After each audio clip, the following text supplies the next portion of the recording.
6 de junio de 1944, Normandía.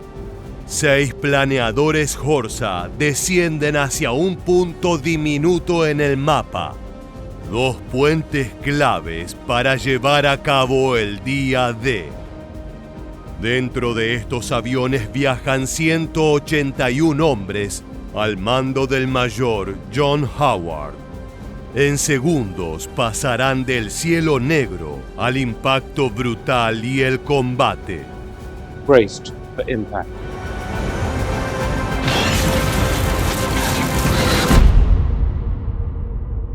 El plan aliado para el día D no consistía solo en desembarcar en playas, sino en sostener el terreno conquistado. Por esa razón, en el flanco este del dispositivo aliado, 2 estructuras modestas eran más que simples cruces. Los puentes sobre el canal de Caen y el río Orne eran arterias cruciales. Si los alemanes los conservaban intactos, podían mover infantería, artillería y, sobre todo, blindados hacia el sector británico en cuestión de minutos. Si los destruían, bloquearían el avance aliado hacia el interior y aislarían a las fuerzas que llegaban desde el mar.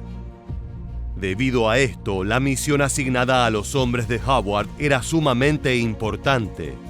Tenían que capturar ambos puentes intactos y mantenerlos hasta que llegaran refuerzos. No se trataba de hostigar ni de sabotear, sino de apropiarse de un punto neurálgico y convertirlo en ancla del flanco izquierdo aliado. En el tablero general de la invasión, esos puentes eran pequeñas piezas, pero si caían en manos equivocadas, el desembarco británico quedaría expuesto a un contraataque devastador en el este. Desde el lado alemán predominaba el mismo pensamiento, por lo que la tarea de las fuerzas aliadas no sería nada fácil. Barbed wire and a trench system are set up around the bridges, manned by 50 riflemen and machine gunners. The 736th Grenadier Regiment of the 716th Infantry. This unit is largely made up of poorly equipped men from German-occupied nations, with some older Germans mixed in. The German soldiers have instructions to destroy the bridges if necessary, to stop them from ending up in Allied hands. El mayor John Howard no recibió una orden para resistir heroicamente durante horas. Lo que le habían solicitado era ganar minutos. Y sus 181 hombres, en su mayoría infantería ligera bien entrenada, ensayaron la operación hasta el agotamiento para lograrlo. Practicaron asaltos nocturnos, estudiaron maquetas detalladas del terreno y memorizaron cada probable posición enemiga. La compañía estaba estructurada para actuar como un mecanismo de relojería. Algunos equipos tendrían como misión neutralizar nidos de ametralladoras, otros cortarían comunicaciones y otros asegurarían accesos y despejarían trincheras. Por último, un grupo específico inspeccionaría de inmediato la estructura del puente para detectar cables, cargas explosivas o detonadores listos para volarlo. El armamento era el típico de una unidad aerotransportada británica, con fusiles Lee Enfield, subfusiles Sten, ametralladoras ligeras Bren y explosivos de demolición propios. No llevaban blindados ni apoyo pesado inmediato. Su ventaja no sería la potencia de fuego, sino la sincronización. En un objetivo tan reducido, cada segundo perdido podía significar que un centinela activara una alarma o que un ingeniero alemán apretara un detonador. La elección de emplear planeadores Airspeed Horsa fue una apuesta de alto riesgo, pero también de alta recompensa. A diferencia de los paracaidistas que podían dispersarse en la noche, los planeadores permitirían depositar a la fuerza completa prácticamente encima del objetivo. Si el aterrizaje era preciso, el asalto comenzaría antes de que el enemigo comprendiera qué estaba ocurriendo. Pero el precio también podía ser brutal, ya que el aterrizaje equivalía a una colisión apenas controlada. Sin motor, los Horsa descendieron a baja altura, guiados por pilotos expertos que solo tendrían una oportunidad. No había margen para correcciones amplias ni para una segunda pasada. Caer demasiado lejos significaba perder cohesión, y caer bajo fuego era quedar atrapados. A las 0:16, el primer planeador golpeó el suelo a escasos metros del puente del Canal de Caen. La madera crujió, la estructura se partió y los hombres salieron despedidos entre polvo y astillas. Otros 5 aparatos aterrizaron en rápida sucesión. Hubo heridos graves desde el primer segundo, pero el efecto sorpresa fue absoluto. Muchos soldados alemanes de la guarnición, unos 50 hombres en total y en su mayoría infantería de ocupación, tardaron instantes vitales en comprender que no era un accidente aéreo, sino un asalto. Y ese retraso fue decisivo. 2 other gliders filled with infantrymen and engineers land nearby for the attack, all within 42 meters of the Caen Canal Bridge. If the Germans attacked the gliders now, the loss of life could be catastrophic to the success of the mission. But luck is on their side. The German sentries, only meters away, disregard the sounds of the landing gliders, assuming they're hearing falling debris from a crashing bomber. Frente a esa oportunidad, los británicos hicieron exactamente lo que habían repetido en los entrenamientos. Saltaron, se reagruparon y corrieron hacia el puente disparando. La clave no fue la cantidad, sino el ritmo. Impusieron una velocidad que dejó a los defensores siempre medio paso atrás. Así, en la oscuridad rota por fogonazos, el asalto ya estaba en marcha. El combate en el puente del Canal de Caen fue breve, violento y extremadamente cercano. Los hombres de la compañía D avanzaron casi corriendo, disparando a corta distancia y lanzando granadas contra los puntos donde intuían resistencia. Los centinelas alemanes apenas tuvieron tiempo de reaccionar. Algunos cayeron antes de poder dar la voz de alarma. Otros intentaron correr hacia posiciones defensivas improvisadas, solo para encontrarse con fuego cruzado. Una ametralladora MG-42 que dominaba el acceso principal al puente fue identificada de inmediato como la mayor amenaza. Su cadencia podía convertir el cruce en una trampa mortal. Un pequeño grupo británico se lanzó directamente sobre la posición con granadas primero y disparos después. En segundos el arma quedó silenciada y el paso abierto. La lógica era implacable. Cada foco de resistencia eliminado aceleraba el colapso del conjunto. Mientras tanto, otro equipo se concentró en el corazón de la misión. Avanzaron por la estructura del puente buscando cables, detonadores o cargas explosivas. El miedo real no era perder hombres, sino perder el puente entero en una explosión. Revisaron vigas, barandas y accesos bajo fuego intermitente. Cuando confirmaron que no había un sistema de demolición, la operación dio un giro decisivo. El objetivo estaba intacto. En menos de 10 minutos desde el impacto inicial, el puente estaba bajo control británico. On the east bank, Howard's other 2 platoons clear bunkers and trenches with grenades and gunfire. The German defenders are overmatched. By 21 minutes after midnight, German resistance on the Caen Canal Bridge is over, and Major Howard's D Company, the Ox and Bucks, have full control of this critical throughway. El lugar que luego sería conocido como Pegasus Bridge no cayó tras una batalla prolongada. Fue arrancado de manos alemanas antes de que la guarnición comprendiera la magnitud del ataque. Y mientras esto sucedía, casi al mismo tiempo, otra parte de la fuerza ejecutó el asalto sobre el puente del río Orne. Desde el punto de vista táctico, tomar un solo puente habría sido insuficiente. El enemigo podría maniobrar usando el otro cruce, flanquear posiciones o aislar a los británicos. La maniobra replicó el mismo patrón de aterrizaje extremadamente cercano, irrupción inmediata y eliminación de las guardias antes de que pudieran coordinar una defensa sólida.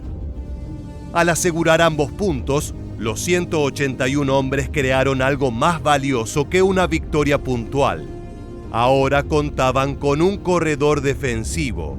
Los dos puentes controlados en simultáneo negaban al enemigo libertad de movimiento y garantizaban que cualquier contraataque tendría que enfrentar una posición preparada. Sin embargo, esa misma ventaja traía un problema inmediato. La fuerza quedó extendida, con hombres repartidos en varios accesos, casas cercanas y caminos de aproximación. Con los objetivos capturados, la naturaleza del combate cambió de forma abrupta. Ya no se trataba de avanzar, sino de resistir. 8 kilometers in from the Normandy coast, a bridge over the Caen Canal will allow the invasion force to quickly move east after landing. Another bridge just 470 meters east, over the Orne River, will provide a continued path inland from the beaches. We have to hold the bridge so that the thousands and thousands of men and trucks and supplies can move their way toward Paris and ultimately Berlin. Los británicos reorganizaron sus posiciones, ubicaron ametralladoras Bren cubriendo los caminos y establecieron puestos de observación en viviendas cercanas y detrás de setos. Los heridos fueron atendidos bajo la lógica de guerrilla, muchas veces bajo fuego esporádico. La tensión aumentó con el paso de los minutos. El amanecer se acercaba y con la luz vendría mayor visibilidad para ambos bandos. Los alemanes seguían presentes en la zona, desorientados pero no derrotados. Disparos aislados, movimientos en la oscuridad y tentativas de aproximación mantenían a los defensores en alerta constante. La compañía D sabía que su situación era frágil. No tenía blindados, la munición era limitada y cada baja pesaba. Pero también tenía la certeza de que cada minuto que lograran mantener los puentes abiertos era un golpe silencioso al plan alemán. En algún punto, desde la distancia, comenzaban a escucharse ecos de la invasión mayor. Desde la dirección de Sword Beach, la guerra avanzaba hacia ellos. Con el amanecer, la confusión alemana empezó a transformarse en reacción. Pequeños grupos de infantería intentaron acercarse a los puentes desde distintos puntos, tanteando la defensa británica con fuego irregular, incluyendo botes desde el agua. Pero los aliados estaban decididos a resistir.